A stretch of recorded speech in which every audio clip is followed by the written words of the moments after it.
When multiplying fractions, I don't need to find a common denominator. I can simply, if I want to, just multiply across. So I can say 2 times 5 is 10.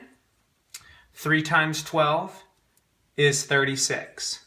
What I'll have to do now, though, is simplify because this fraction isn't in its simplest terms. So if I divide both sides by 2, I will get 5/18. And now my fraction is in its simplest terms. Let me show you another way you can solve this. So I have the same problem.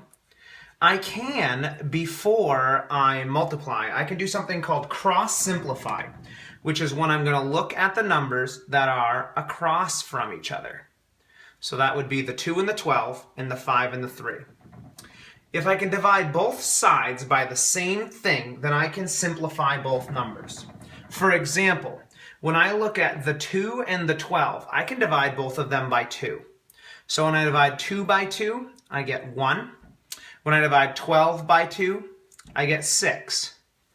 3 and 5 are not divisible by any of the same numbers, so I can't simplify those terms.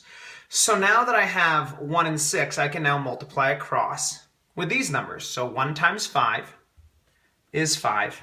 3 times 6 is 18.